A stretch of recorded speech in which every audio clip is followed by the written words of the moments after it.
As far as the EU agreement is concerned, it's a 6-year agreement, but it is reviewed annually. We will review it and see what is working. And let us remember, the agreement is for only 2 species. And they don't come near our waters. They are deep sea fishing.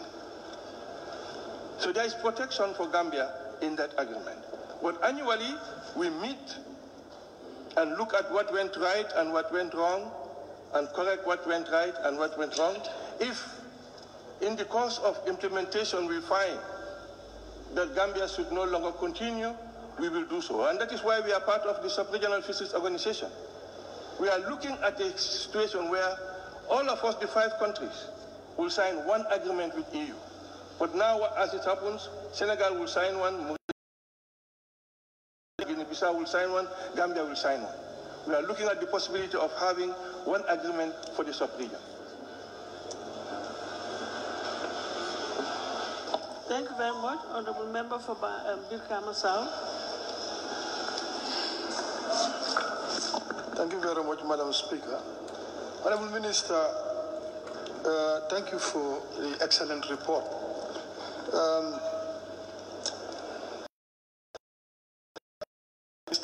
This particular sector, the contribution to the GDP, which is 12%, and we all agree is another productive sector of our economy, ranked 3rd after agriculture and tourism. Are you ready as a ministry to invest through the annual appropriation by using us to buy trawlers and enter youths into the PPP format? After that also, the 14,000 additional operatives that exclude young women and youths. Do you have an inventory of these youths? Because I want to believe that they are also getting another source of income. And I happen to be part of the Select Committee on Government Monitoring Project. We went on a tour, and we have seen a lot of these fish ponds outside. But there is serious unavailability of fingerlings, which is a serious problem. And I don't know what your ministry is doing about that. Only creating ponds without fingerlings is like a white elephant project. Thank you. Thank you. Well, of course, I want to say that we are doing our best to provide enough fingerlings. And this is the project we are doing with IMO to involve more young people and women. And I talked about the 2 fish mills that we have. And this place near Kamalo, they have started producing now. Now, we are negotiating with the Minister of Finance, because if the cost is too high, then the products will be very high. So we are looking at a possibility where we can have a holiday, or tax holidays for these people on so many tons, so that at least they can be able to have this. Now, as regards our future plan, of course, we do hope that this revenue that is generated will be spent wisely. That is why we argued in Cabinet that though it is consolidated revenue, it should be ring-fenced to address fisheries issues. I'm hoping that what comes out of our strategy for next year will include a lot of strategies that will make a difference. And we are hoping that the Minister of Finance will allow us to use those funds to be able to address the issues that are lacking in the industry.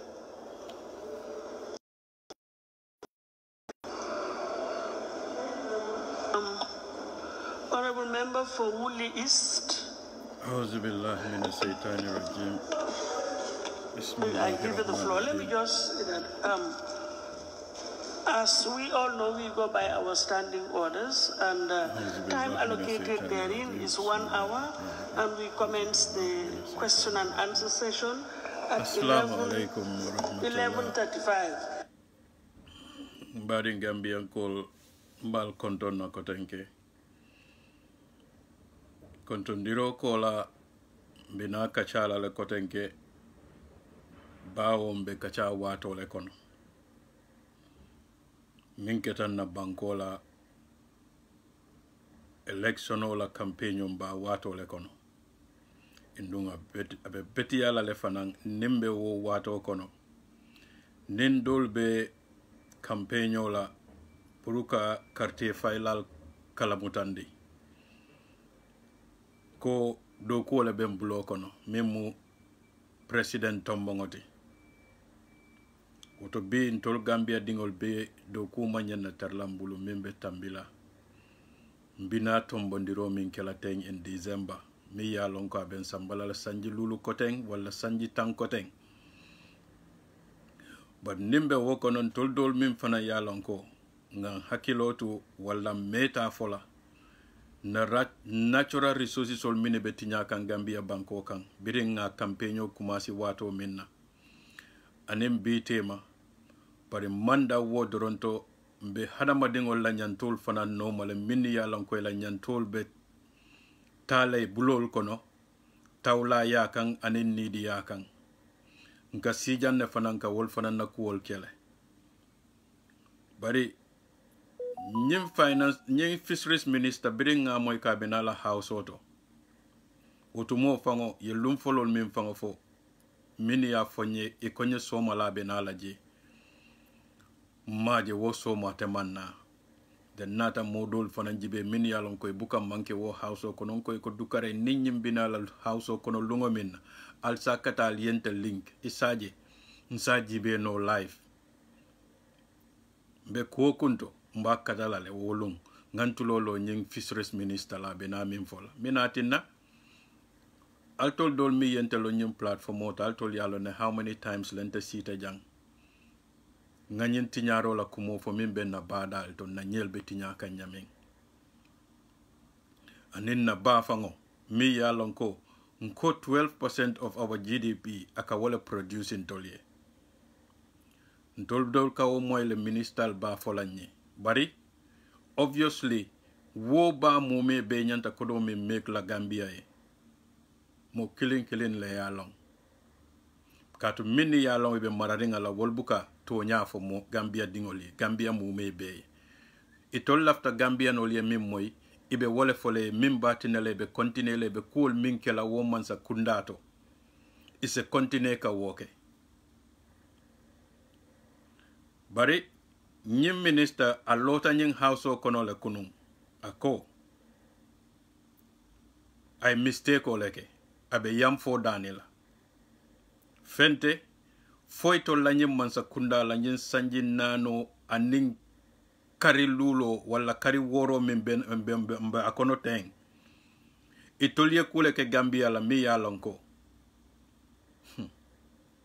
badingol alse batu nyim programu nga futa adandulato because ado bato mbe fenda karan na jambi mi yalonko ma karan num before wolem nyinti hadama dingol sakontul Gambianol na main be nyamin kolea dobe larin tul kan Gambia kono femma lan tul kan na manke hadama dingola mankuto be nyamin hadama dingola mankuto wole wollan tul kan hindu nying video min ba play kanteng birimbe na setup o kekan minister be house o kono lafta la liya tulolo fango min kumol kam min kaba da kono aning député bungo mi nga be siringa kono tol la député min fangon tol publico fango le ye tombong ngeke wo okono puru ye tara ke kemolti min be tar la lorin tol ye wod lado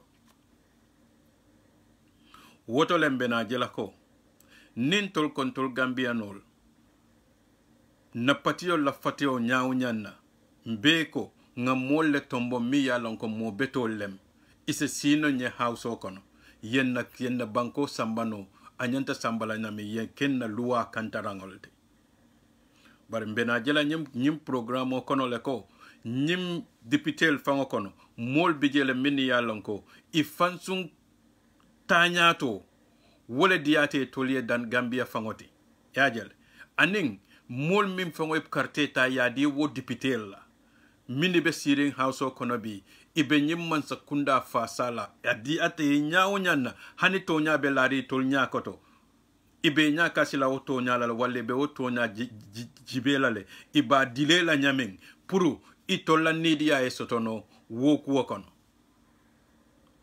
because nyem fisheries ko min be fota birin kununga nim be tema molla opinion ol be min be fokan social media birin nying mol be house o kono minister be loring opinion jamale safeta hanisa nyabe loring dol kan ngajala Gambia dingol be min fola indu be la fo kumol keta kilin neti ibe la mirarol keta kilin neti nyimba min be exploit kan birin nyim man sakunda fan soto wato min nanin sain tema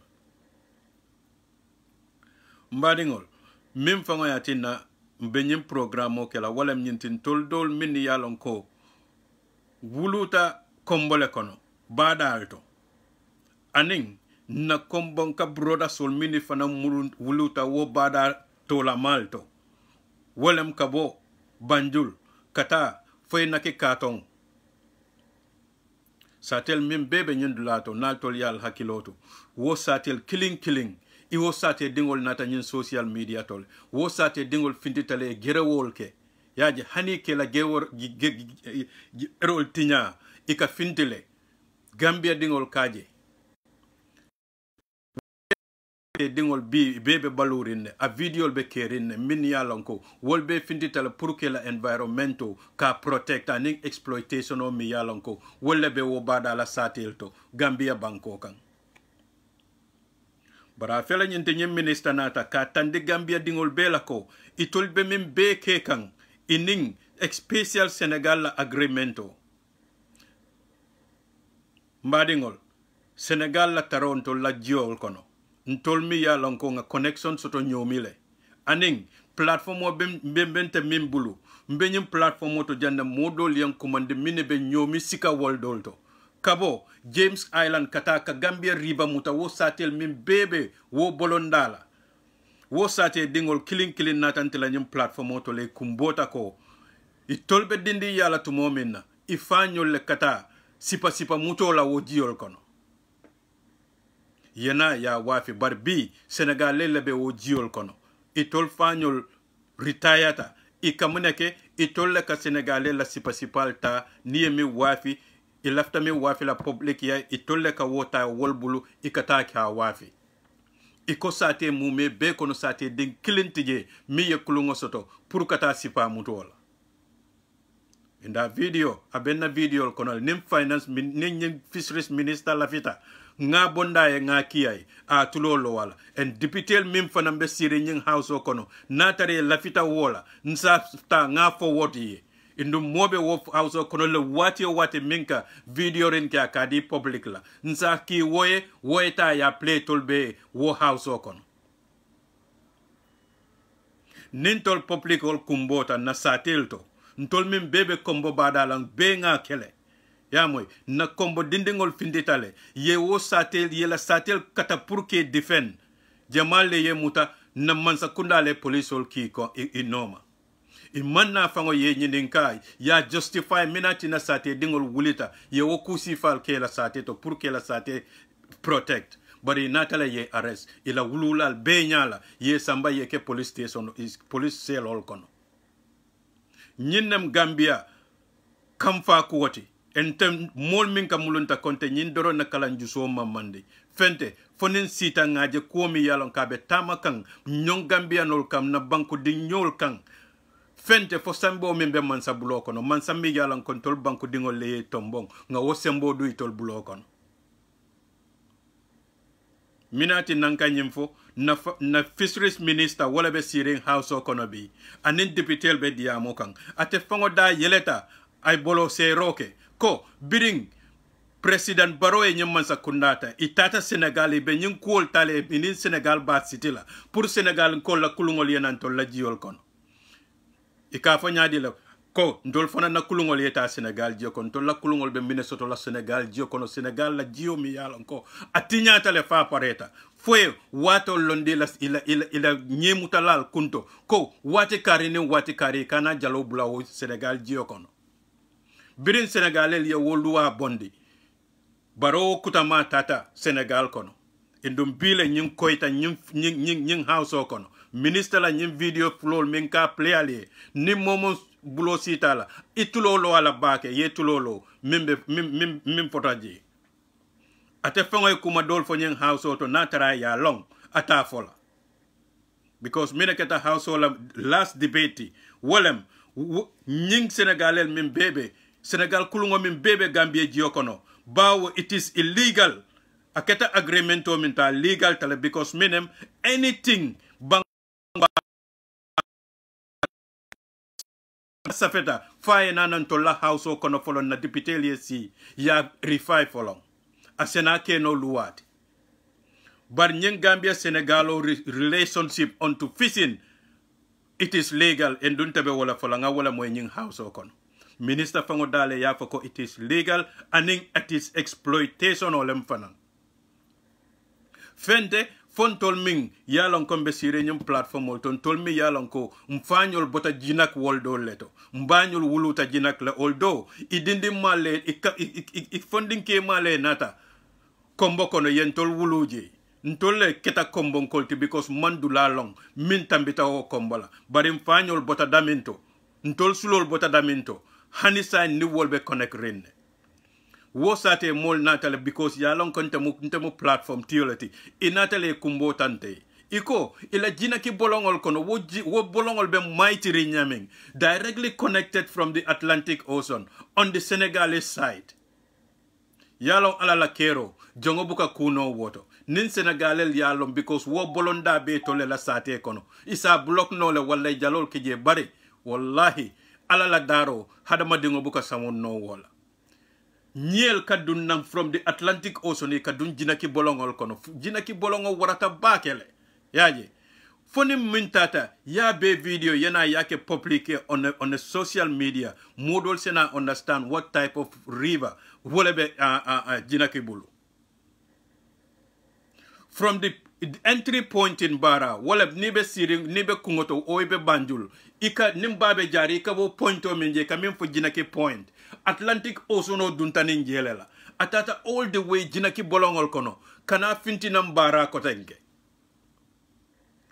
but even that seaside from Bara kata towards Jinak there was no control on it yaje Senegalel kela kuruntu jalol fangona fe wo jiol wo bada fankasol tole ya kuruntu yela nyebal nyikay nyemesengol Philip jurumarim badato ntolla sate molle kata ikata wonye mesengol ko wodlato e kasamba sate kono ikata tabi where was the minister of fisheries ala ministry mume be itolle marata fisheries lan tolla mbia banko kan where they biring ntolbe sirim platform olto be wolfola nyim platform olto puru itol wo kalamuta ye fere ke ye stop ke wala because iben na bale exploit kan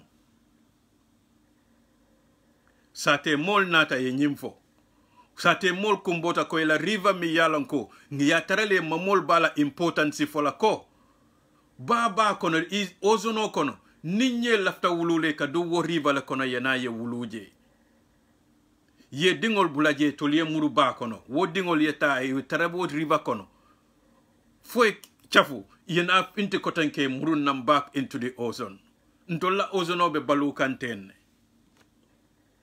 but bring a mol soto min yalon koy mar responsible man care fenna Gambia fangola kuwala foy fangol la nyato ta doron wala nata yenna sate ta ya oxin ya dung Senegal blokon ba bawo Senegal wolye la ba exploit le fossa ye control kakan ko nyemutalal be ye wato le sote bita nyemuto la wato minel barberin tolla bunda yeleta doron tolla mol min yalon koy man ken tolla kuolla itata Senegal because what time o tol hakilo be minekan itolla nyato tay tolla self protection o biri yalon koy se wosoto Senegal bulu itolien tolla bankota yadun Senegal bulu kon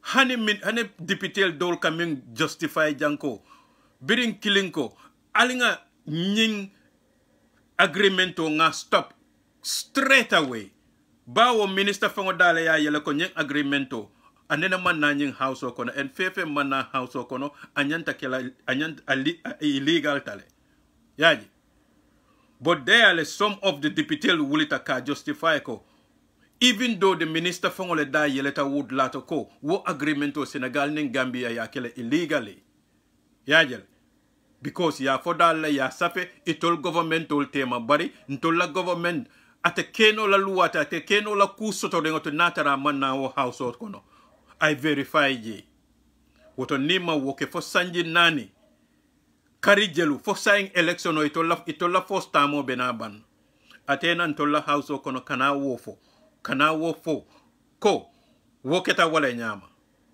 ba birin tol dolbe diamo la nyim platform to gunjurun kol wulita sanyan kol wulita burfutun kol wulita katon kol wulita wol bebe mim fo kam biri wo watol nyini man jero ke ko alngata ngajibe fanko nyin kol mimbe tamakam banko kan imanke kuti mi yalon katilinte imanke kuti min luwabe tembering katu minem president fulol le sita yafo indo tolla constitution o ma wofo ko natara baro nim makisal be wo arrange la nim baro seytanan wala natara ketala official le fangoto ye wo sign wo signature wo paper min atene makisal ya sign abe wo tala la pass to la député wolye si ya ko jibe fa betiata Gambia to le fama betia Gambia to the need député be d'accord majority d'accord fa ya ke luwati woto le Sénégal nyanta tarlanto la jiokono ibe na nyel mutala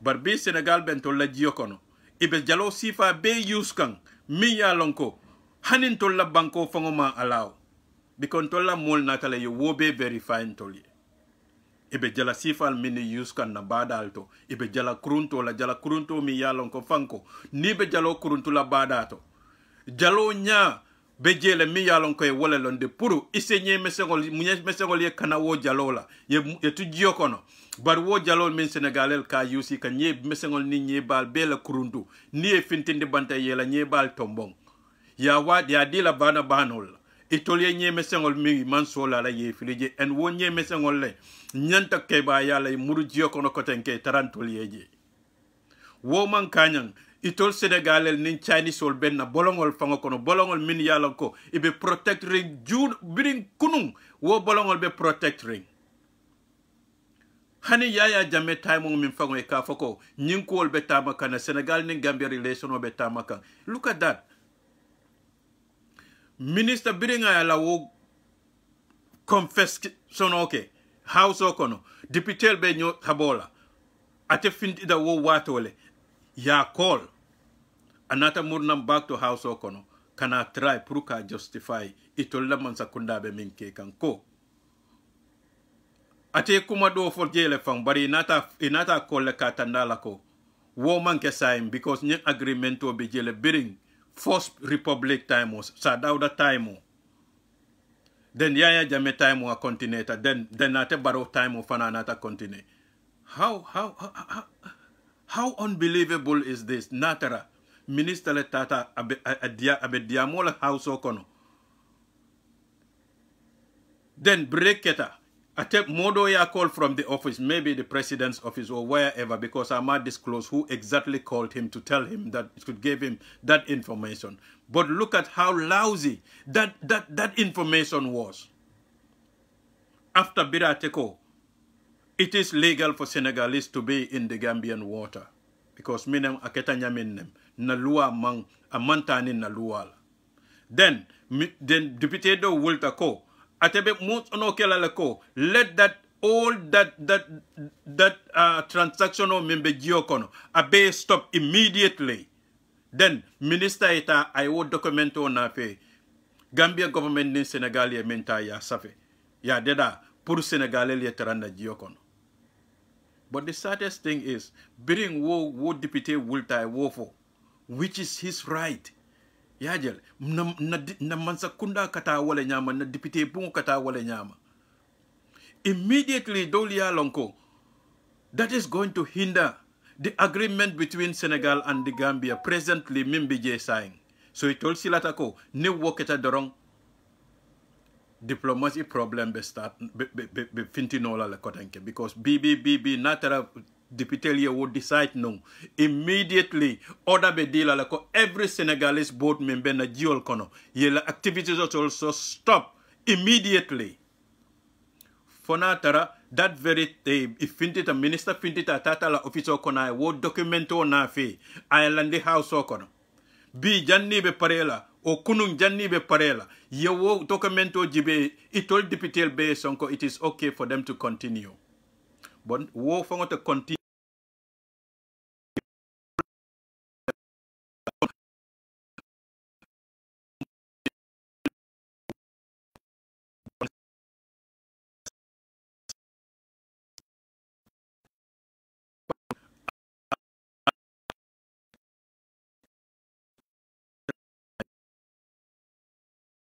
Hey, na video. Okay, I think it's better now. Alajibe mimbe keka na house okono right now.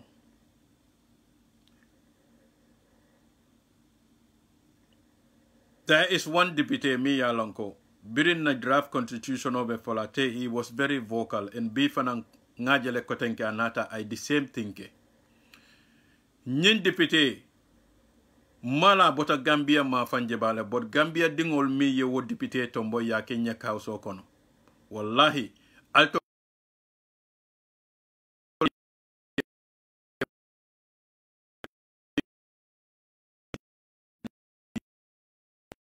tolye mo sifa min tombong ya din tollan na house okono itol ye be Gambia tora kanne it's high time moye wo point to and I am happy to be that person member wo point la wo sate molie mini wo that deputy tombo ya Kenya house okon a tellen the first deputy to bring nyindo ya la most no deko house o ye order deko Senegalese or less activity stop na jiol kono immediately for ning ye wo kaitol na fe ya verify ko assessor le nitol ya approve sena legal pour wo kulungol yetara na jiol kono dorong ate wulita ate ko bawo minister e wo fono adale la minister man kaito lande mimba tandila ko tonya Gambia nin Senegal ye wo agreement o kala so bawo minister ya fo adale la isa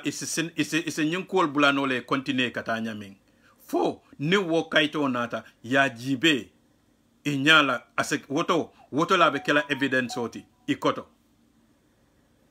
bitungo alinyen jibede nyin deputy yalon know exactly what is going on but because of he is hell-bent in protecting this government yajal anin wo ferol kana every time nin kube kelanto la house kono this special deputy kana nik tenela and be natarante be Gambia kono wallahi mbitale fala sate to sate mim fongo ya tombong nabe je lungo mi nambitale ngallo wa nyati lingola ngani nin kanyin kufulol fo ate Gambia government le ya tombo ya keje bang fo minem hana tara Gambia government le ya tombong Gambia dingolem Gambia kajo fefe na kabo Gambia dingol le bulo kono atea nati ya mira ko mansa kundale kate jo fo ate betar la wolla karol hani wolbe boyring asa try ke wulindi ni wolbe kukurungola te sa try pour ka wo justify député o député ka wo ken to la député bon ko ne salanko ni nim fatan tata lakira ntolla julobe tarleta kuntole indum Gambia dingol jurumol le beje minima kala mutalbe min keke ila kool to nyin house o kono so al salanko aliye dunubale ta abal ngoto indunga duno nalma murunang aliye yamfo dani Gambia dingol bulu fal fata wonyama alabal kiti ndila kiti lunga alto leb fango be kiti ol mendila because of this responsibility ba min bela ringol ngoto dunia kano ya tinna alma aliye responsibility ta aliya jenkendi karala puru kala mansol kontanendi alla boss nyol kontanendi pura se meno alla place olto ntenga wo message le soto ka fali any député mimbe siri wo député bungo kono iti yalo ne mimbe tiyata Gambia to bi ani mimbe tiya Gambia to indum bi wala be la ringa la house auto a fele nyinta aliye sex ono close kunung Allah speaker fango sometime taka jahalle ake mira nyaming because fefe nata o house o kono isala tebetara executive for la site le bi kunum fana wala demonstrate even though atela speaker ya mbo min diala abe jibero min na député kunto nin député wulita ay mosono lande mi yalon ko is clear ya fonyamin wallahi ase jaw ya nyawnyo na nin speaker ba repeat ko wo député ya fonyamin but bira bar na lertla kotenke woy min foko every transaction is halt ama wo pato fo ate kola ko doronko député sign ay birabe mosono landile tema nyene foko doron sign falbe sonnale ko minister yeta nyin kayto nafi yajel ayna nafi house o kono den nga jibe house o kono ninga verify nyin ko se continue bari miye mosono lande wo kola ko while mbe wo batukan do ko be stop jikono ko be stop Senegal be min ke kan na banko kam folong fo ni wo kayto nata verify ta but birin ate speaker be wofola woy pato min foko do ko be stop ba kono activity be stop for long immediately from yesterday funding the fisheries minister Murtala officer ta wona fe birin ate speaker ba fola I wo pato nyorindi jele because of menem atelen speaker ti indung jaharango nyama ay be baful woleto ndenga mira num fango janni be voting kela fango whether yes or no ibe sonna wala le fo minister eta wo kaito na fe one of them nyanta wala la kotenka atandi wo speaker la ko obviously this is not what we meant. What we meant is right now and before today there were Gambians who were reporting that the exploitation it was too much on the Gambia. That being the case, being Minister Nataya verify what they are doing, it is legal. Those boats being in our waters, being in our rivers, it is illegal because it was not verified by the House. But I have seen the Speaker of the House playing her game. And they went away with it because right now, it will be Minister Batukan Pura Muru. I will document on Nafe. But while they are waiting, this exploitation is continuing in our rivers, in our seas, everywhere. Senegal Kulungol Bije right now they are continue working when it is illegal for them to be there. This is what annoys me. Ntolbe Kajele Gambians, few of us can understand what these people are doing. 3 years journal time, or this is what happened. First time those people went out, Gambia Bay Jelako, they are up to what they are up to. But minem, mansakunda be to lebulu. Sembo lem mansakundati. Yajale. Then wo sembo wole ika wole taika use ntolkang anytime. Nyin deputy minka for tembi yalonko always abe defensive side later on. Nyin le multi mi yalon control society mume be nyanta wole ranyela nyanta wole understand la na society kono min yalon ko mu parasite leti na society kono hana tarantolle nge tombonge ke wo deputy bungol kono. It is high time that the Gambian people nga unite mbe unite la nyaade le tonya kan tonya mu minati Gambia be la nyato tabe mimbala, not individual call. Every time can you neja Gambia finance this fisheries minister na la kebaya mume be ateyalo na tening ala subhanahu wa ta'ala tema nyimbanko la fisheries mume be nyanta kodomin dokule be kodomin be doku kambi min nyanta kela pour wo kodo e double atea belon keba la mati indun na karanta foye ministry position onyika ya diala bi kuma dol ka fay wo house o kono bi atele nyanta wolo na ka wotambe wo député la wo député dol sa kano adingotile bara fela nyanta nata ay kumo kalay ay fam bondije ko birate be kala ministre te wolman taraje mbadingol minister ko nyinti nyaro min keta badato tem fonka na nyelje ibe jurumari mbadato ako ate ke baliala no katu systemo be wala nyama ba de mobe wala nyama wati do isita no le yemutaroke wati do li isita no le jama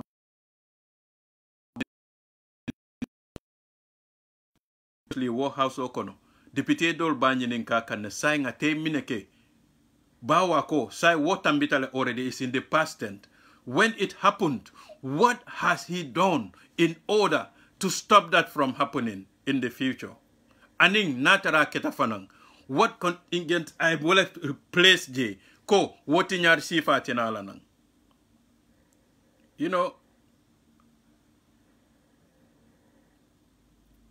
na deputy muso ya for jail.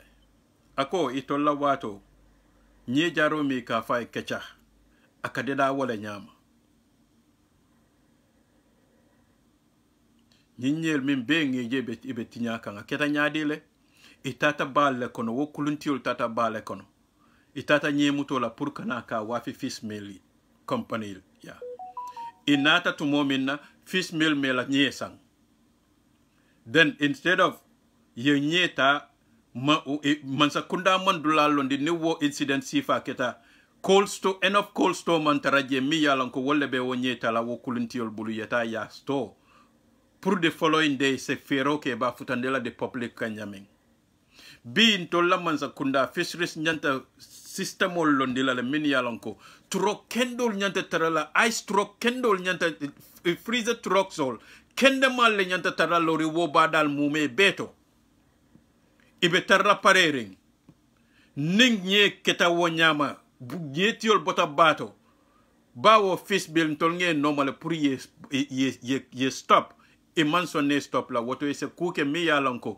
woti nyar sifa manya na sotolan na banko kan nim fish mill factory o manye sang wonye mutalal manya na wonye kulumba mume betale na muriji yokono yeta ya bongji yokono telekilen telefula be na fintin na badal to kotanke ikanyinin ka wala la womi yewo ke sai minebe wala ta ko luabe lori na already mini yewo west sifa ke luabe minkelela luwa e fefenke wala woma tina la wonye minti nyatan tolie woy murun tol kan nan ko tenke nte laftan tol Gambia dingol beka wala jibe kamira wala nyama katu minem nyenti nyaro a waratale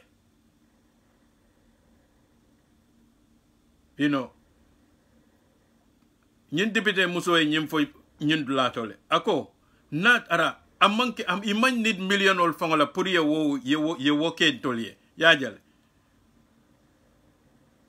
immediately naketa mola nyanta tarla wo badato wala wo kuluntiol fango luwa nyanta tarla lori kana ko ni nata yela kulungo fandi nyela tate jemi muta ya fa pareta abela kulungo kone na travelte nata fo badato ifutata fish mill factory min ka se bloko no wolko ta sanna woto itol manya na wonye tala ya murundi eta bon nyebe kulungo kone wato minale nyanta telefono nyikala ye fisheries commande ya foy ko ntol natale de kulungo be farine nyela bara fele nyenti fish mill factory ko ta san sain ntol la fisheries minister koto woto le mo nyanta wulla je membe telefono nyikala dol commande min yalon koy bitale le wo nyeta wo jala faylal bulokon bar wo be mantara lorentol le na Gambia system moto ni botan tolla kombo Banjul area yajibe betala how fale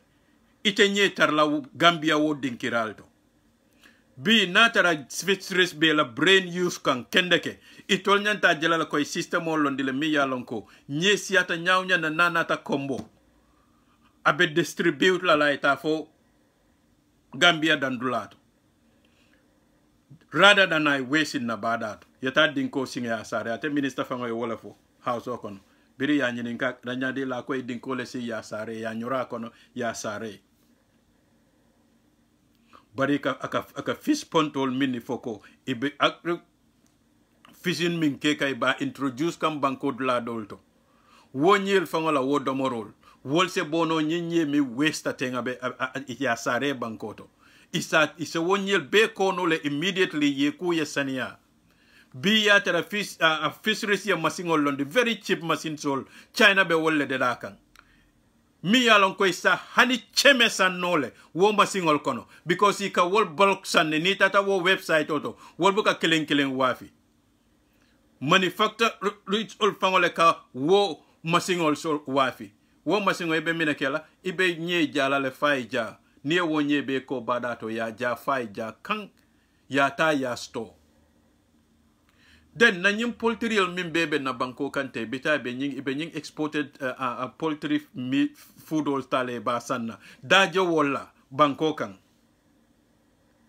agriculture minister beje fisheries minister beje minatin na nyim ministry flol man collaborate no ye system all on the mi ya lon ko fanko mfe fembe sisi malayando la Gambia banko kan itita ye exported chicken feed all sang bari tolye system all on dinka masingol minni fal yeteng ala for agriculture minister ni fisheries minister ni malong yente contact na number be displaying.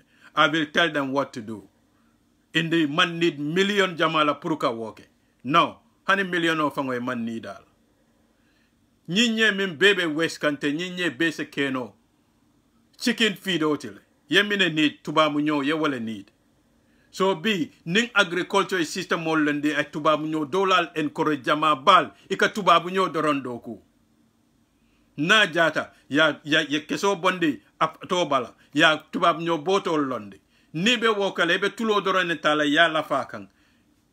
Dry fish, dry corn. Yake wo masingo kono ye tulo la fakan. Masingo yake paletoti. Straight away. Botol ye kakoto. Indu wolbe kala wolman need storage la fang. Wolbe sanna lay wolbe market la le straight. Because B ntolnga forum wolbe keri na mini yalonko.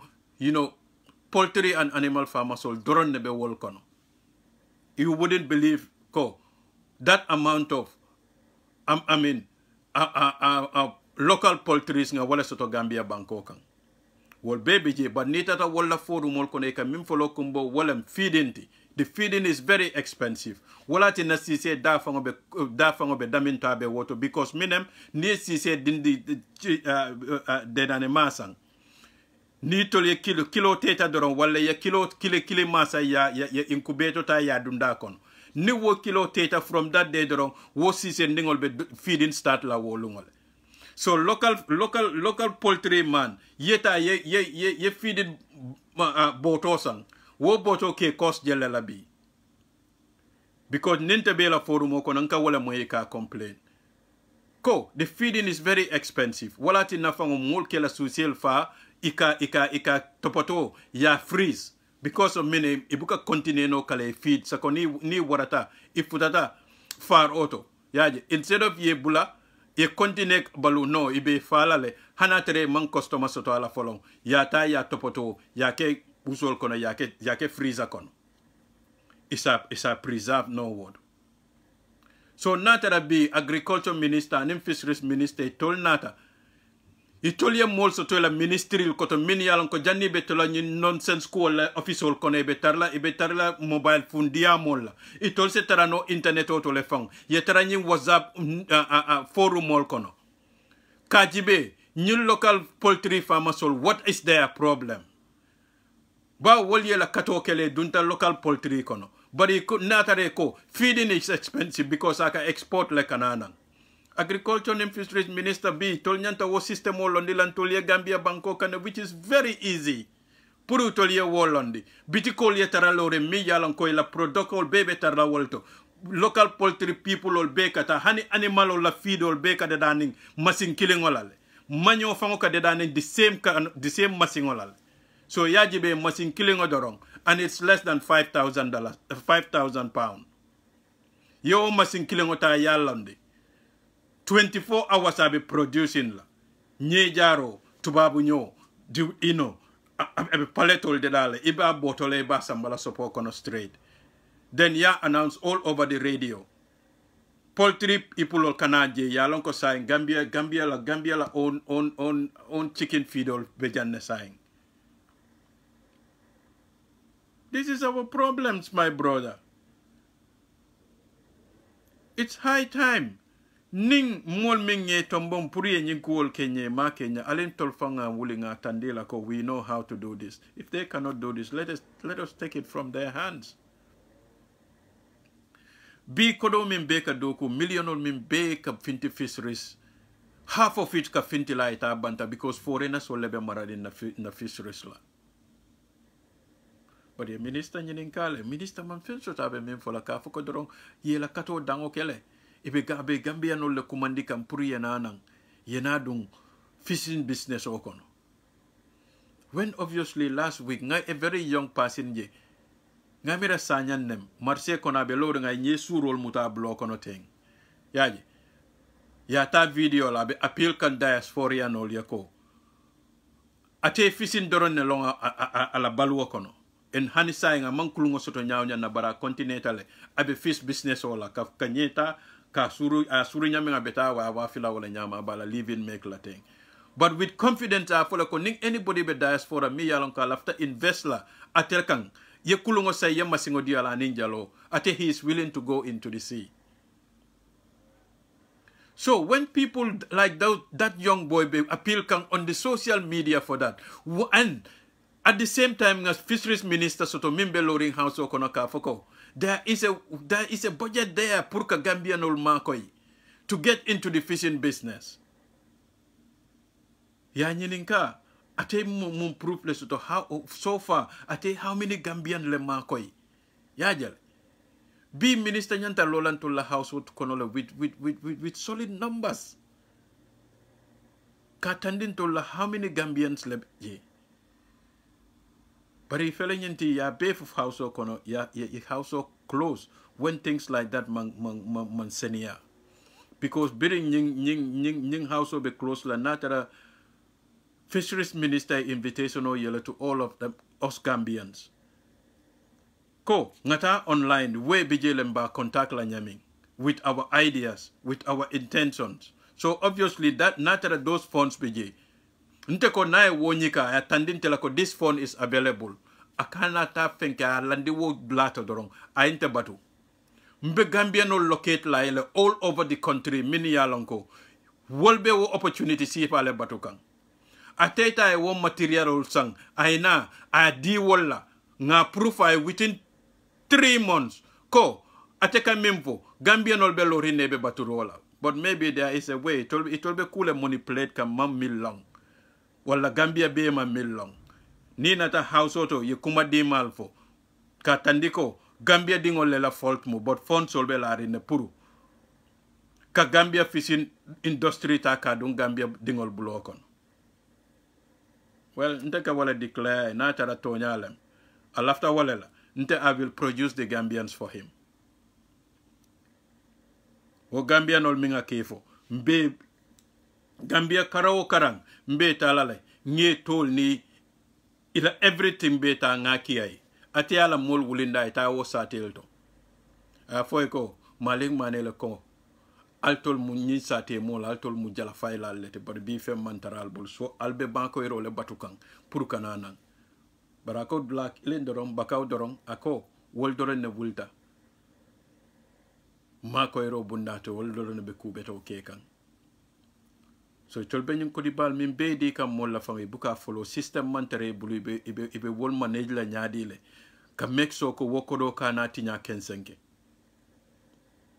ibuka ta doro ye kodo ofa mol ya iti amira ko ya lonne be min kekan ni ko mujala fayla ti doro ye kodo fay kay ye kulungo sang ye jalo sang na bota wolete check la ko tanke mini ko be nyemala yandola dibitel ko itata tola le yatara wonyi pontol kono nyamol be fadin dinji ba biri ye wofo minister be lorinda minto house o konako itol mu minister doroneti tolte bulano la mol no makale ke orose inda manke foroseriti karandirolem aning guidance ministre le nyanta mol soto la kono mini be tarla wo mol dandangola kale manage yaje wo fish pontol ka manage nyaming ke encourage pari kamine ke ka kodol fayi kanne dorong yetasi dan koy toli record soto ko nga Gambia nol mbe ma koy kanne nga kulun nangam ledi nga kodo nangam ledi bara fele nyinti ma make iba make la nyaadi le ni mambule no ma ya tandil. So this is what I want to tell the minister. If you don't know how to do the job, please, I am here. Ni container and I will come tomorrow. within 3 months mba be regulate lele ntenga senga na hajo la jang. I can do that for you. But it's high time I'll stop Santok Kumul Fontolie because we know exactly what you are doing. And what you're watching in Nal Fintital Natalia Lao Kalabante Kulke, Ntolbina la Janne. Nato Nyafo. Nano Aliafo social media kualem. Ntolunga Nyansilo Dorane Soto Purkanyo Kalamutande. So mbading all, Yintilimbali Asifa left and Nalia Wala Kachabi, Nataka Wala Sinal. So I'll base it up. Program. It's almost after 12 now, and I have about 21 members. I'm just giving you the statistics so that we will know how to ask the question. Let it be direct to allow almost everybody be given an opportunity. I don't want to deny anybody. Of course, I will go by the standing orders depending on other businesses to extend the time. But that notwithstanding, let us all bear that in mind. Thank you. Yes, thank you very much, Honorable Speaker. I think that's reasonable. Honorable Minister, I thank you for the statement. It's highly welcome. The issue I want to raise is the complaint from the Gambia fish vendors. Fish vendors, okay. What they are saying is they have serious difficulty. They agreed that there is a lot of fish is being caught, but then the problem is to get ice block. The refrigerated trucks that are going up country, because my brothers are in the business, the refrigerated trucks that are going up the country lack these ice blocks. And what they are saying is that in their own explanation, they feel that they are being discriminated because those who produce the ice block, they say are not Gambians, and they are giving priority to Senegalese over them. Because in Senegal, the river is blocked. They are stopping the fishing in their river for now, and they are saying all the Senegalese fishermen are now coming to the Gambia to do the fishing. So there is enough fish, but then the problem is ice block. Secondly, I also want to raise the issue because I'm... Betong alia moyle nyen député be mem fokan. Ko wo fish vendor sol ye min complain wala nyinte ko ice block o fango. Wo business o fango be Senegal le block on. Minen to la fisheries ministry tinna atemanta ice storage be chipri nyaming dunia kono sakatuma China. Ateman nanang a state of art storage o billboard lot mi yalonko I so better let available at any time. But wo I so business of on saying to Senegal le block on. Badingol alin dula jibe. I did ask a question. You made a statement of fact. Can you relate? Yes, he understands. He will respond to that fact. The thing is that we have 3 fish meal factories. One is in Karton, which requires 1,500, I think it's 500 tons. The other one in Gunjur also requiring 500 tons. So the one in Sanyang is requiring 2,500 tons, according to our investigation. So is it that after all these fish mills take what is required, what they require, this yai boy still remain on the beach? Is that what you are telling us? That's what I want you to clarify. Thank you. Thank you. Well, I think you will recall, lamented the absence of Gambians in this industry. It is very important that we talk to our young men and women to get involved. Fisheries is a skill. You must learn how to fish, and you make a lot of money. So, Natara Minister Fangoda Benyem Fokan, how come told me be social media nga young boy just mota mim fola membe loading Sanya Marseto nyesu rol ba blokon abe appeal kang diaspora no liako nimmin se kulungo sanno anin jalo anin masingo yadi atela he is willing to go into the sea business ole mi yalonko a waratale kodo bije but minister fela siri nyenti ate fanambe the same thing for kang ko abe Gambia no le kumandi kang. I'm calling on the Gambians. I have been calling on the Gambians to come and take over their fishing industry, even though at their claim the funds are already there. So whom do we believe? Do we believe the minister, or do we believe our brother who went on social media to appeal to us? The judgment is reason why yours. other nationals are coming to the Gambia is because they are making money. But we have to encourage our own people, our young people, to get involved. And that's the only solution. Now, the fish mills have to be explained. When we came into office, when I was appointed, I find that we had 12 approvals for fish mill. Scientifically, My brothers and sisters, the Jinak I am talking about, when I was a young boy going for holidays in Jinak, there were a lot of boats there. The people used to bring their fishes to Banjul on daily basis to sell, and they earn a lot of money from it.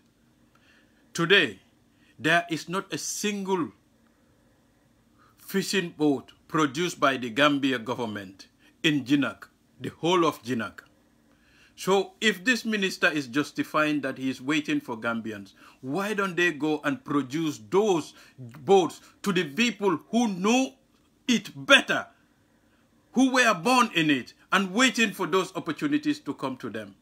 But no, if somebody like me is not here to tell you this, none of you will understand this. You will just take his words for it. Can have 5. I decided to reduce all of them to 3 to see the impact. I came to find out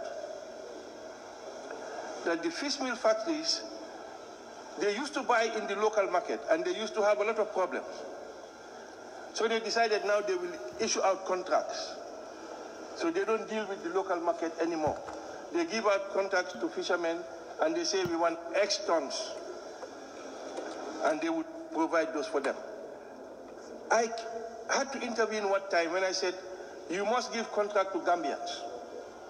And they told me plainly, we want to, but these contracts we have, we agree with them. If there is enough fish, we are going to buy on this price. If there is less fish, we are going to buy on this price. The other people will accept, but the government says, no, we must negotiate that every time we come, the price changes. They don't have a guarantee of supply. So what they are doing, they are having contracts. I am happy that some Gambians are involved in that contract. They buy the fish from them, and the local market is left with the local market. You see, what we must always understand, there is a chain of beneficiaries in this fisheries industry. You have the women who are cooking to sell to the laborers. You have the laborers.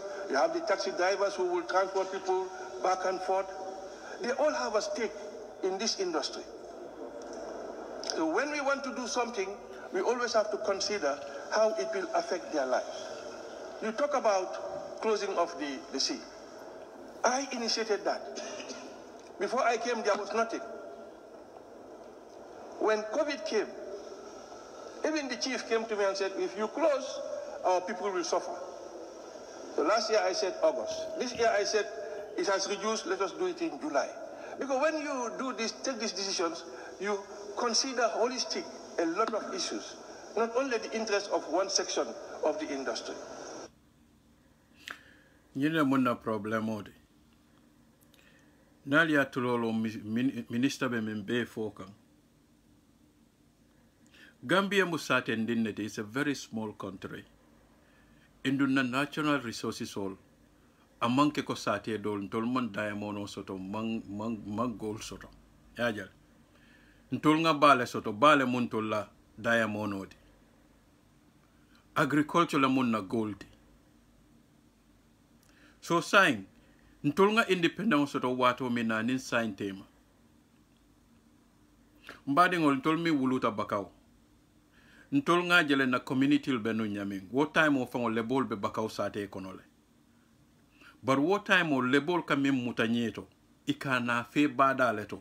Ya wafi bada fangoto. Wo lebol imu Senegal ti nyaw na bari. Iben na economic support kan na what time o. Bari bi Senegalel mim bebe. Nyinsa nyam badal to e mantara sate fango kono e mantara rent jokang.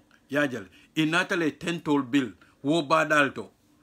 ni bota bal kono nate yela nyel wafi bela la wotento le kono fo janni be wulla ko tenke yeta la fayola nim momang setulu ila banko kam forena nata mam rento min fango mo rento ta mantara ke kam fo abe librin chipli le badato akoyle la wolto ko wola kodo mu me be mi ngabado ku ka wo banko kan aka bondi la murunda fango la banko kan but at least membe sabatirin comment ka min faale birin tolbe dindi yala bakaw wolbe na economic lafa kan because wolbe sirine e setulta I dingol fango naturalize tale keta bakaw dingol de but bi nga lebol mini fo wato la nim bi lebol mimbe na banko kan I fatatale so mbese wo understand bari nintol ko nga independence to wato min nanim bite ma bin to la fishery minister ka si aka nyin kuma sifa fontolier woto salon kom failtale because for 50 something years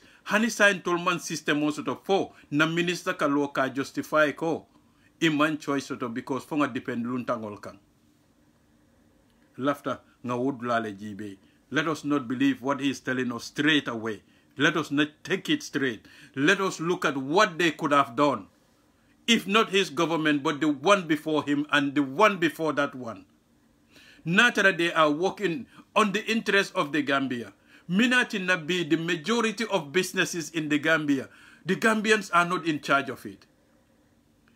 Ikanying Gambian investors will mean fango foeteng, mini kanana one by one, ikana invest in La Gambia. Those Gambians have come out of Gambia for long. Inate hosulke yela capital olte murunta kata kela kodol invest. But nying government sabol min betambita, what proof can they give us? Ko a place like Bakau, they have changed certain families' life by providing the tools for them. 2 years ago, ngana Bakau la fisheries la leader fangoleja nata. Abe lorim bakaw badato, abe complain ka, abe appeal kan to the Gambia government. That was before this help he is talking about. Before that came, how many times did our elders from Bakau stood and appeal to this government? In those days, that brother was saying the same thing. Ko, itol fele nyinti kulungol mantare bulokon. Bari mini bebe nyimba tinyakang, luntangol le mini yalong ko fango, imantara Bakau sate fangokon. Biri war time all ate bakam kolta ani ayelondi silo kanyaming why not I Gambia tola ma mume belondi the same lokan natare tol every year financial budget obe fola itol ka kodole bondi wood lato minkata fisheries aside toto anim fisheries ka kodo min beta ka generate minati nabi mbe ice ko kumbola nyin city no kono ice ko fole ko ice o fago mantara Gambia dingol block no Senegalais lebe ice o wafi kan na badal badingol nin ko be nyin ko be fola mbe tar la jane fo wularo fisheries minister fefem fo jang nga jabiro soto le mbani nin kala min I am trying, we are trying as a ministry and a department to bring these people together so that they see a better use of the catches. Bakar Demba Inimbara. It's difficult. Ngal be kontong, you know, ngana brother fananje jam mika Gaudi Jalo. They are here to make money. Good to see you, brother. More money, Al Nimbara Bake. We must get Gambians to be involved. And I'm hoping we are trying this strategy we have of giving boats. We have even one of the boats is for teaching of Gambians to be fishermen. We will continue doing that to encourage more young people to be part of this. We are happy, for example, with the people in Banjul and another group in Bakau. There are Gambians that are involved and they are doing some good business. We are happy about that. We hope we can multiply this and make a big difference. Thank you very much. Nominated member, Honorable Jaiten. Thank you very much. Honorable Minister, I'll take you right back to the main issue that brought us here today. The issue of the Sardinina fish, the Yabwe and the Tanje land inside. You have said that you are developing strategies. In all your answers, I don't find anything tangible. I really want to know, what would you do if something like this, for example, happens tomorrow? What is the strategy in place right now if something like this would happen tomorrow again? You also said in your answer that the yaboy fish is not very valuable, and I disagree. Because yaboy fish is what is used to make most of the time ketchup. And this ketchup, I've been in this business before, and this is the fish business that paid my fees throughout my studies in the UK. And this ketchup goes for £7 then at the time. This was 2010, 2011, per kilo. 1,000 kilos would give you £7,000. It's a lot of money. If there was a storage facilities where this could be kept, and the women involved in this business would be giving this fish, and they can process it and export it. Yo, mbadingol, ya kumba benyin kumo mim fokanteng. Akanyin kodol mim be foko. Wo kodi sifal le ya tela karambungo jo kana UK jang. Wo nye sifal being a wol nka wolle je social media. Ibe dinko sinna badal to ibe sarela je. So ateka kumo minyininka. Minati na, because ateka system o min fango fote wolman need machine na purka wo nyel process wo nyama ke ya kana ke domor fengolti ibe min kala doro ninye fintita badato hana wo kumuringo fango yaje ise wo tanole ya clean wo bada fango to sela santo ya jaji tilo ya ja faija ya store. But kodo be wole take ba sare kan every time, and ya kumba be wole fokang nimfa fisheries minister be loring abe diamola woto alnga jibe wo fisheries minister resources njelle ba bulo kono kodo kola atela sembo se mine keno wo sate moli fo wo waste akanake wala akana soto mumeke fam because amanya na sotola at all. That is a lot of income for the country and for those women. So if this should happen again, what is the strategy in place right now that would stop this from happening, that would avoid the loss? And the other part is the Senegal-Gambia agreement. You said when it was coming into force, there was no parliament. So how did it become an agreement? Because it is not an agreement unless it is ratified by parliament.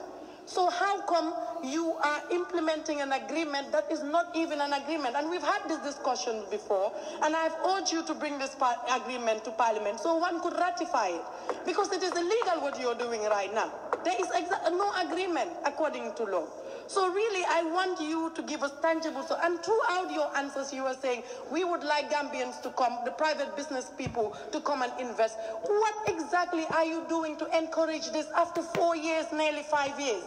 Something tangible that you have done to say, we have made this money, this much money out of fishing. Let us give this to Gambians, encourage them to be involved. What is the tangible things you have done? That is what I want to know, because I'm really not convinced with all these excuses back.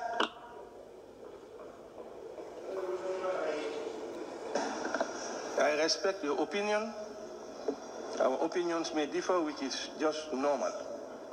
I said in this house that 2.5 years ago, we had a similar situation in Gunjo, and we were able to address it, and we put on a strategy.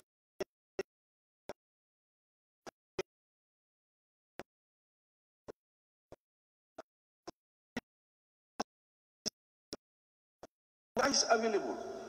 By the time we know what was going on, the spoilage has happened. That is why we are saying now,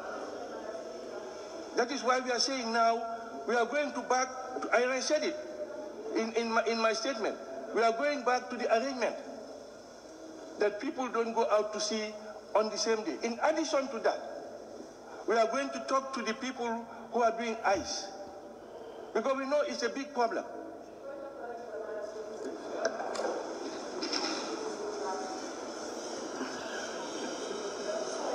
Madam Speaker, if I can just clarify for this question to be answered once and for all. Sorry. I just want Thank to you, brother. We are doing very just a point of... See, if you Minister Labedia Mukante. By the time you get to the question, it's gone. So okay, so let me just clarify, because this issue is really important. My question is, If the incident should happen again tomorrow, what is the strategy in place? It's not we are talking to the women about ICE, we are talking. What can you do? What is the strategy right now that if this incident happens again tomorrow, we will not suffer those losses?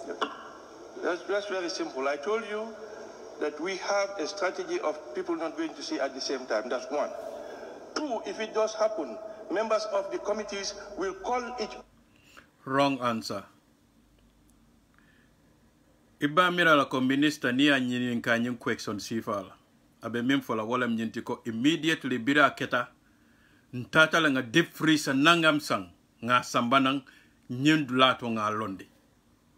Wo kuma sifala nyanta kela minister la jabiroti.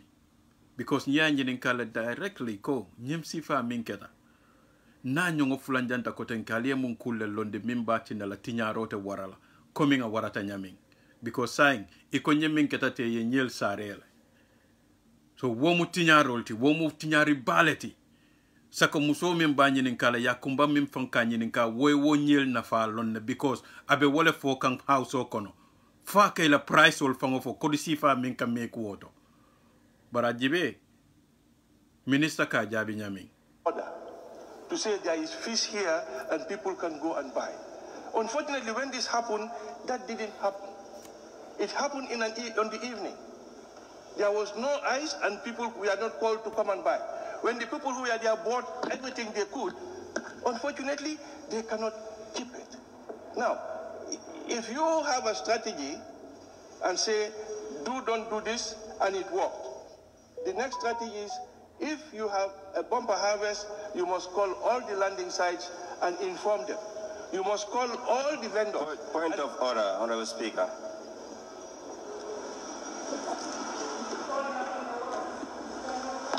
Yes? Yes, clause 32B. Order? Clause 32B.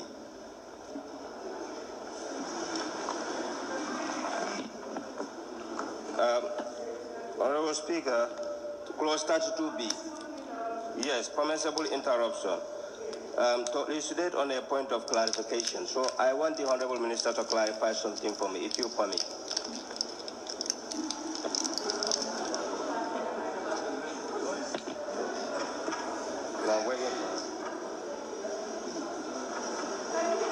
You said?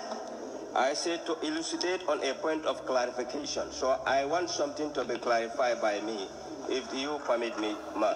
No, the Honorable, with all due respect, the Honorable Minister is responding to a question. Yes, it's true Yes. that... It's true that Let him respond to the... If you want to ask a question, you have all right to ask. Your name is on the list, I think. Yeah, I know the Honorable Speaker, but this is a point... Thank you. Overruled the question. Thank you. Honorable, can you... Well, see, like I said, a strategy is in place that if this should occur again, it will not happen this way. And I've told this House, even in my report, one step that we had agreed over 2.5 years ago. And now when this thing happened, we are working together to develop a strategy that we will share with all the committees, each landing site, that when there's something happen like this, make sure the other landing sites know so that they can come and buy the fish. Now, as regards ICE, we are not in the private sector. There is a very Thank you very much, Lamin Jammeh. That we have. You know, mbota wala fokanta wala munna main problem. And let me say this. Because he be ila mira role be mukilinati. Yaje. People have their money to invest. All I can do is to say on radio and television, I only got one Gambian who now has come and bought 2 trawlers since I started 4 years ago to encourage Gambians to be involved. And I'm happy about that. And I'm hoping Thank you, my brother. Ndefana nga wala fo birin kunum. Mbenyi life jibeka. Coming to join. No, I don't think it works that way. Because it deals Bari kamera fanko ni wo keta wato mi na fango ibe Gambia no jelale finti ya demand straight ko nyem minister fango a suspend fango immediately. Foni nyinkul na ta muru back to. Because ya kumba ya koindila le ferko mim fango be caring it is illegal. Because I'm a kone man na house okono. So nyini ning Senegalia mim befo about nyim fishing yek agreement o mim beke a baby base ring kule kammi yalon ka manyana sotola ni loi manta at all wala tina député dol wulte ko nyin transaction o mume be nyin activity be mume be Senegal ba kekan I stop immediately for nyin ko tata legal ta pour itolier taranto la jiol kon interest rates. When you Very want to go sad. to business, you want to make money. You don't go into the business to lose money. And so when we call, we expect the Gambians to answer to the call, come to us, and we see how best we can support them.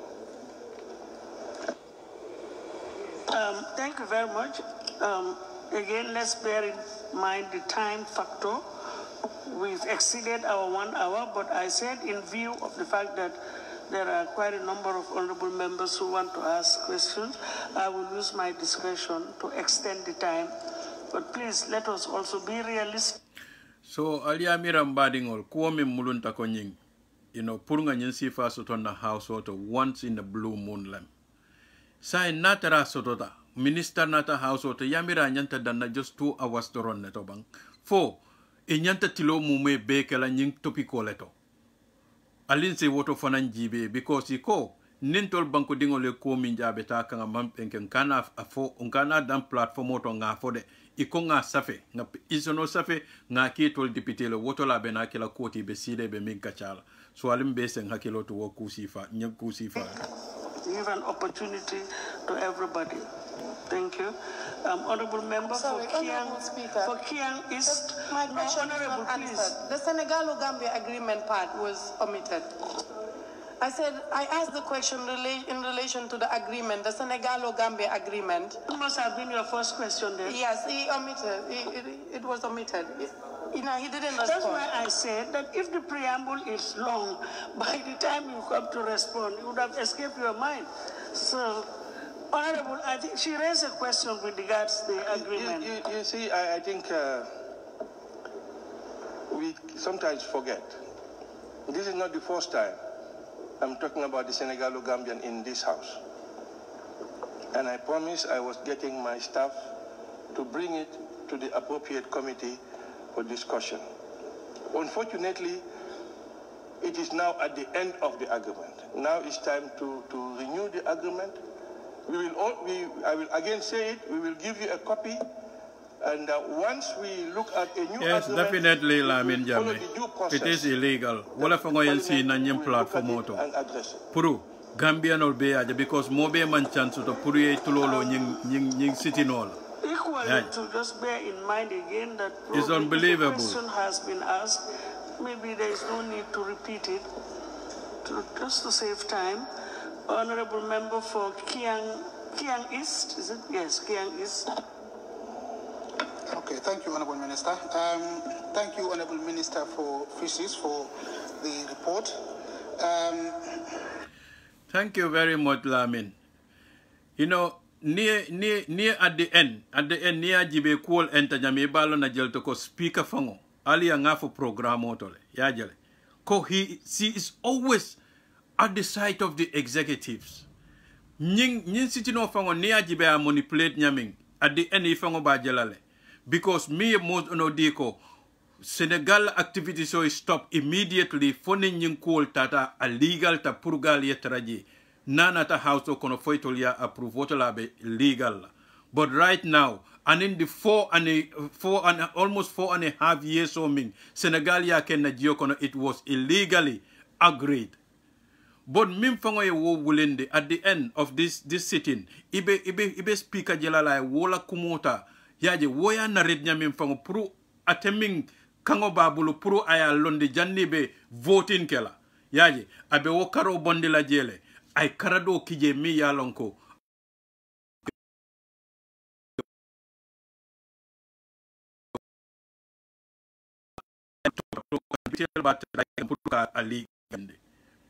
so you made a very good point defana ngaje wala nyama I wish nganyim program be moy fo moy fo tulo ya moy the report failed to capture one of the major issues that is affecting the fishing sector, which is, of course,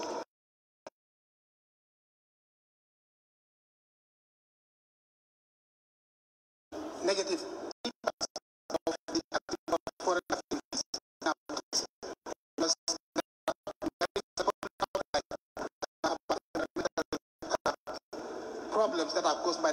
Chinese Definitely, overfishing brother. and consequently fish shortages.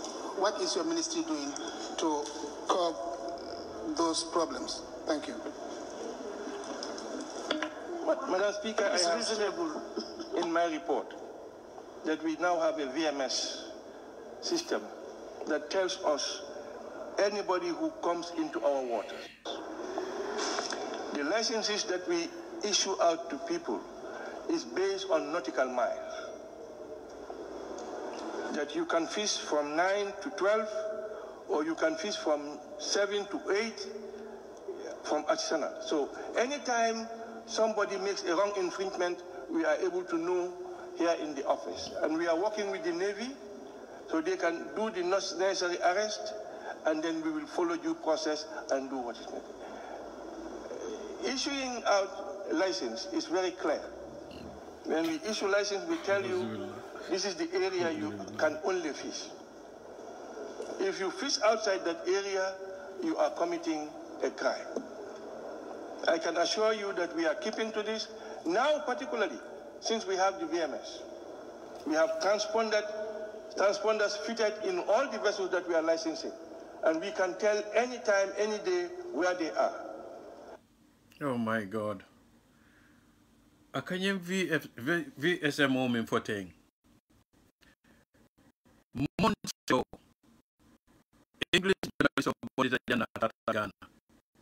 Akanyem VSMO min foteng system. What to babo foja halka bring I was system tagani an bulu. Ila piso kono itol kaje yuge nyameng. Mimpo ngati ni bulu ko baka ni mawe wala mnyiti ikakulu flaming dina illegal te wala jebe ka kendo la West African jebe ko wala kulu la flat yejela ba limke kema iba kulu la for tens of miles to be wo jela la screen kono wo programme fanko no be nga jela screen kono yaje satellite o e nyin kulum flol nat al ibe nying jalo kuruntu kam fo en aka nautical mile min fo wala fa ngoya tinna ya lonko ibe West African jiole kono bar mi ye wo tubabo fa ngo jahalate bota UK atata foji atata e wo system o tara Ghanaian ol block kono Ghanaian ol fango mang anything soto ibe min kela woto because nie kuno ninje wo tubabo te bolana UK na anitol ka woke wo charity boat o mi yalanko the Greenpeace wole wo provide West Africa mumebe from Mauritania, Senegal kana up to Ghana woldolto wo kulun kilo Greenpeace wole kana na yela kulungota yenna security navy sol ka kono ye samba jio kono katanyin illegal fisherman ol noma wo programme ol bebente bulle video sol bebe bulle sain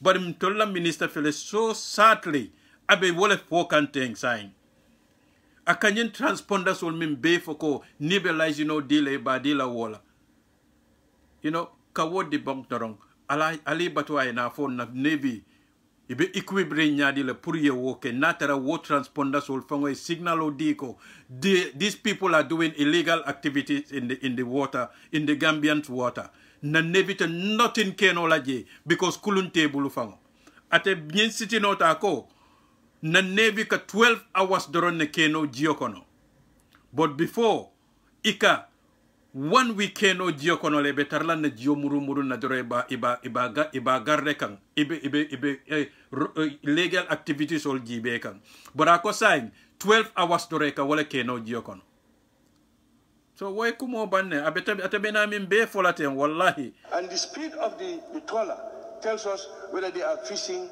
or they are not fishing. So we are doing everything possible to make sure that we minimize those damages in our waters. Yes, thank you very much. Yes, we need to come together to do this job. We have to. Thank you. Thank you, my brother. Madam Speaker, Honorable Minister, how is your this report in relation to rural fishing? How? Your report, how is it in relation to rural fishing? Fishing in the rural areas, considering that we have been receiving a lot of complaints from our rural fishermen that there are foreigners who are using improper gears in the rural areas. I said it. My second concern is, I was in Bakau to buy fish.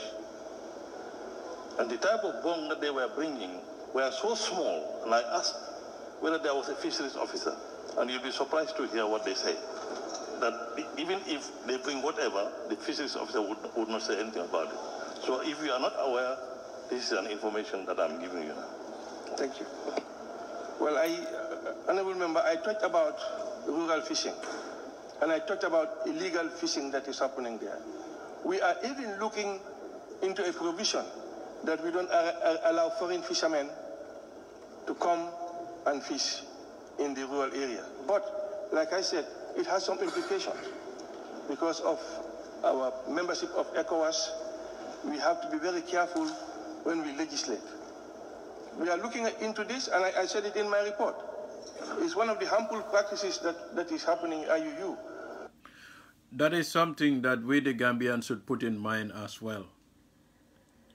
Our being in the ECOWAS, the way these people are justifying it, it is important that all public all nga jibe, because na banko do yata bakele, yajele, compared to other African countries.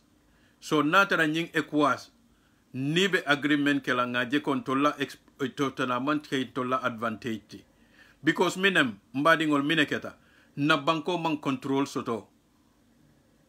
Banko ika jibele la banko dingoli ka wolle follow tambinde bar wo case man taranto la Gambia na banko dabe yele rinne yajele diata momo ye inata. You are welcome into the Gambia. There is no control whatsoever yajele over them.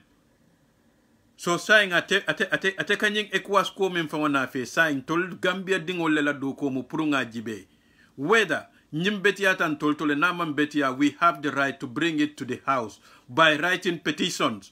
Katandiko, alnyanta jibela len ning ECOWAS la. Relationo, faben batandika ne faben de makoikan. Because be near jibe, nyinite any studies just fintindilan tolye, katandina how many foreigners leben na banko can be. Endu nyanta wolon na la wotolemba lon nola. For atambita lebang faman tambi. Kuo kun na tambita dorong akatinya role na fe. So what statistic ntol bi nyanta ntol Gambia nol nyanta wala jibela. Yes, ning ECOWAS ya agreement leke. Yajale. But agreement a beti atan toltole faman beti antolti. And nil after war proof la ibe referendum ole na fe la Gambia nol kang. Ye finti yela miraro for water. Come Britain ni euro ya Kenyaming.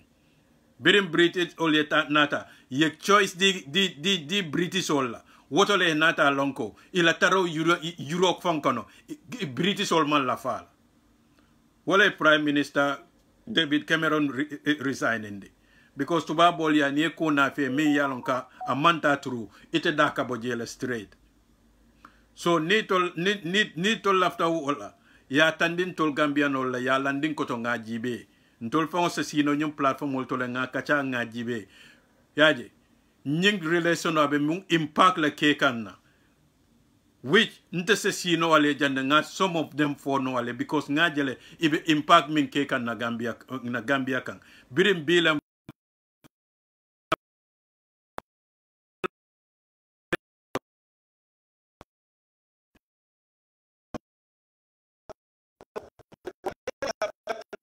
is always frustrated by Gambians. Because when these foreign fishermen come to the village, they go and get a njatigi. And they will give fish to the njatigi and whatever every day. So when they commit a crime, it's difficult for the community because the njatigi is always a high-level person. It's difficult for the community to do something. But these are the realities of life. And of course, you know, our staff, they also have a limit. We respect adults and elders. So there's a limit to what we can do. But that's why we are saying we are going to see whether we can stop them from coming. I think that would be the best if we can have a moratorium for 1-2 years, if we can do it. Because we have to be advised by the Justice Minister whether that is possible or not. If we can do it, that would be the best move we think can happen. Thank you very much. Honorable Member nominated Ndayasin. Thank you very much, Ma. Honorable Minister, in his report, he stated about this fish being spoiled, and then what mechanisms are put in place in case those fishes are spoiled? Because here, the fish, you can use it either way. Even if it is spoiled, you can do something about it. Are there any mechanisms put in place? Because if you go to other countries, even the shrimps, you take off the shell and you dry it and you powder it and then you do it with something. The same thing happens to these fish, especially the yaboy. So what mechanisms are put in place? Thank you, Honorable Member. The mechanisms in place is that the people who are involved in drying fish, the people who are involved in smoking fish, would buy this fish, and also it will be taken to the local market and it will be transported up country. I explained that what happened in Tanje was a one-off, and we hope it will not happen again. But these are the strategies. But when the people who are buying to make business tells you, I cannot buy more, you don't have a choice. And preserving the yaboy, I am not a woman, I know it's very difficult. Because if you don't have enough ice, you are in trouble. And that is why we had, unfortunately, this incident.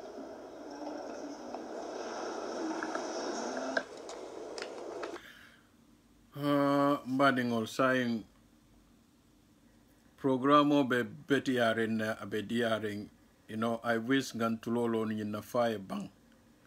Video fulalem bodnba lola janeto folong. For wati kotenga continent di ndantadamento, abe beti ala lenga nying programo ta nga nyina lo bawo akake once in a blue moon lenga abe analyze abe cool le tandila na mi ya lonko abe beti ala le puru aketa le fa pareta but purun tol fana nga sambanam platform oton ka kachanyoy yajel mbe wo stage o leto science so abe diala nyele puru nga nying continue another time, say tomorrow or after tomorrow, dukare ning nat akotenke mbese na murna nga continue lota damento because abe fende tandilanna collectively mi yalonko mbe majeno nyola so mbal be jayi la mbal tentu la fanang alia la watol minibula kanal tulolo programo la kana contribute and mini be contributor through ke la opinion ol safe fanang mbafalal be al nimbara nyemum bel la dokoti banku doko mum bele tati endo ninko ntolla hamo mun na bankoleti na banko nyato ta manke ko jos mbenna fansun ko la mira kam fo banko fangola nyato ta woto bella juti mi pour ninga kumo moy dawdan to benga nga kafunyola nga na opinion ol inyola wole bati na lance lono lunkiling na wokacha na nyinka chal minka kete wole be kudo wulula mi yalon kon na unity be kumasi la woleto katu nimbe kana na kumol kake kilenti woto le mbasa mbana no the next stage kabo woto kata fana so ala baraka bake ngal appreciate bake altol minnata anim minni fana binala ibe contribute la for wati kote. Assalamu alaikum wa rahmatullah.